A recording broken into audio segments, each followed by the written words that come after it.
اس محاذ پر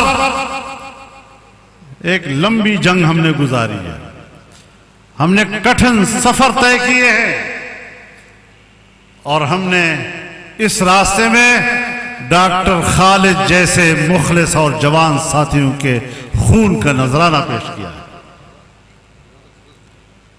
آپ کے پاس اپنے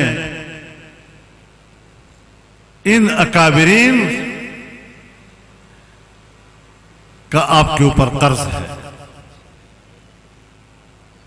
ہم نے ملک کے حقوق کی جنگ لڑی ہے، ہم نے انسانی حقوق کی جنگ لڑی ہے جو شریعت کا تقاضا ہے، ہم نے ایک بہتر معیشت کی جنگ لڑی ہے، بہتر روزگار کی جنگ لڑی ہے۔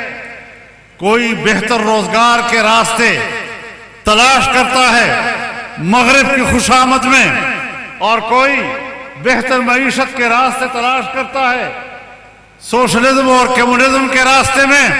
ہم بہتر معیشت کا راستہ تلاش کر رہے ہیں اللہ کے دیے ہوئے نظام کی صورت میں۔ یہ دنیا کی نعمت ہے، یہ تو آپ کے لیے۔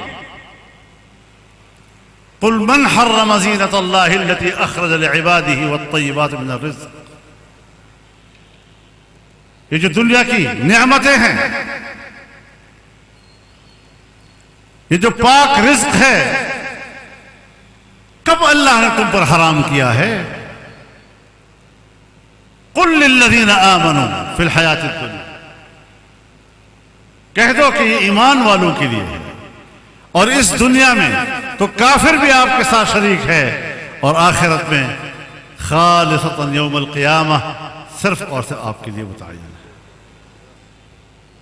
یہ نعمتیں آپ کی ہیں۔ جب ایمان کا رشتہ اللہ سے کمزور ہوگا تو پھر ان نعمتوں پر عالم کفر قبضہ کرے گا، اور کر چکا ہے۔ من حیث القوم ہمیں سوچنا ہوگا کہ ہم کہاں بھٹکے ہوئے ہیں، ہم کدھر جا رہے ہیں۔ اور جب آپ اللہ کی ان نعمتوں کی قدر نہیں کریں گے اور رہنمائی اللہ سے نہیں مانگیں گے، قرآن و سنت سے نہیں مانگیں گے، تو پھر اللہ رب العزت آپ کے سامنے ان آبادیوں کا مثال پیش کرے گا۔ ضرب اللہ مثلا قریۃ کانت آمنۃ مطمئنۃ یأتیہا رزقہا رغدا من کل مکان فکفرت بانعم اللہ فاذاقہا اللہ لباس الجوع والخوف بما كانوا يصنعون۔